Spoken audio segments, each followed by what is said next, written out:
Welcome to the Geek Easy, fellow geeks. Let's open a beverage of your choice.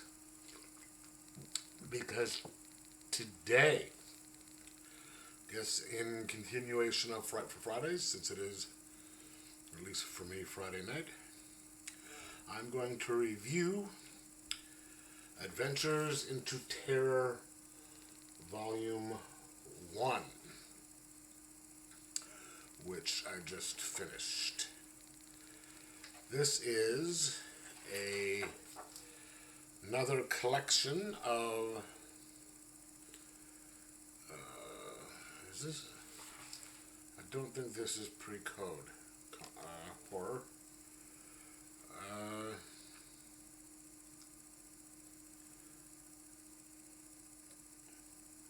This was published in 2023. Yeah, it is. Featuring the first 8 issues of Adventures into Terror, November 1950 to February 1952. So it is pre-code, but it was also published by Marvel Comics. So it's Atlas Comics, library number 1. So either Atlas is a precursor to Timely, or they bought this, or they bought it out.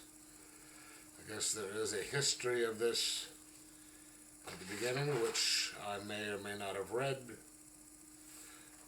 because it is, as usual with collections of this, they have a bit of a history of these at the beginning.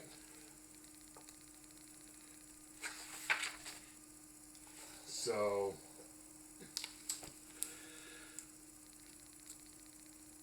this is Atlas's response or version of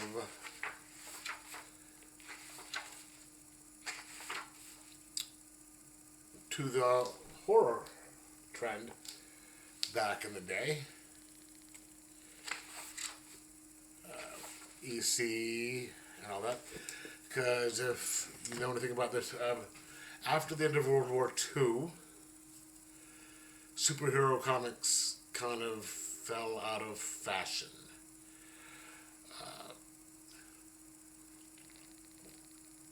You had the superheroes all fighting in the war effort and all that for World War II.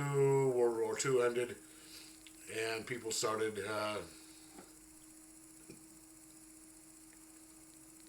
getting bored with superhero stuff or whatever. So at least with DC, they only had the big 3 left: Batman, Superman, Wonder Woman. Marvel, as we know it, hadn't been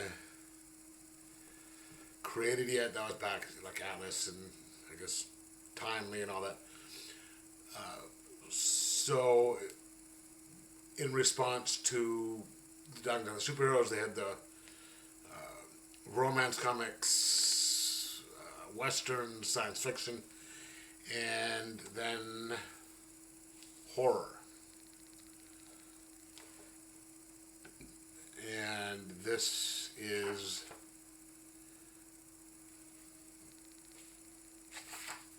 the version, these guys' versions of it.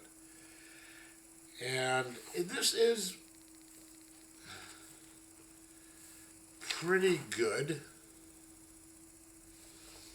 You have, it's the typical short, little 4 or 5 page stories, and every once in a while a little prose thing with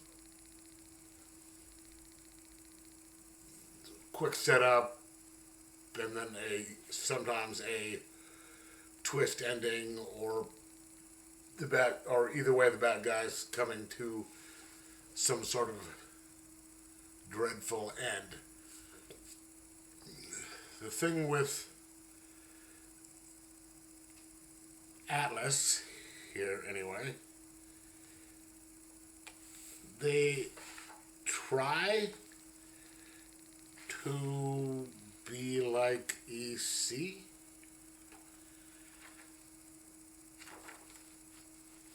but one, the art isn't anywhere near as good.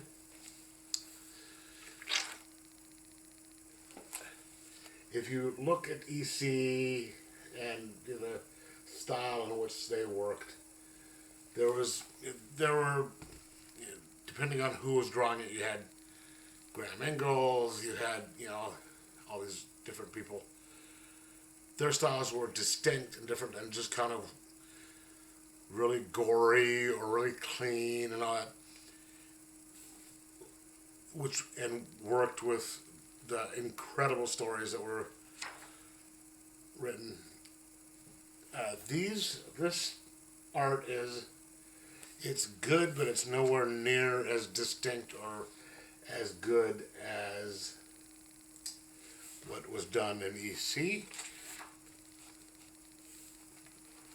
Because I guess they couldn't get as good as good people, and the stories are not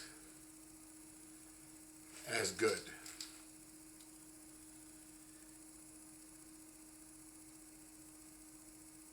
And you have people like a Hank Chapman, who does a lot of the writing in here, and artists like Russ Heath and Ed Wynarski, who do an adequate job, but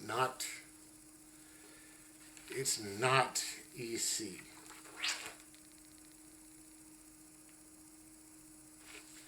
And here's like the second to the last story. I mean, look at the art in here. It's okay, and in fact, this might be a little bit better than some of the modern stuff that I've seen lately in populating DC or Marvel.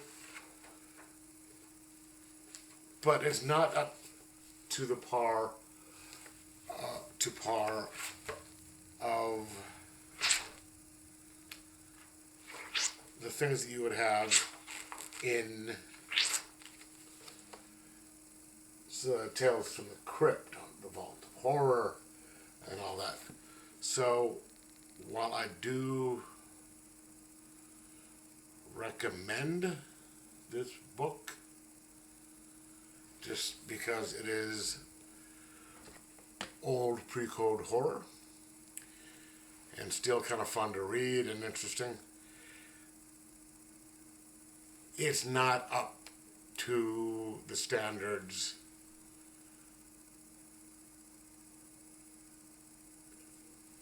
put out by the classics of EC. I would give this maybe a 3.5 out of 5, while I would give most of the Tales from the Crypt and Vault Horror in the 4s. So, like I said, I'm going to give this a 3.5 out of 5. And say, pick it up if you can, or if you want. It is Atlas Comics Library #1, Adventures of Terror. It is $34.99 price, and it is published by Marvel, the 2023 copyright date. So, anyway, just thought I'd let you know about this, and I'll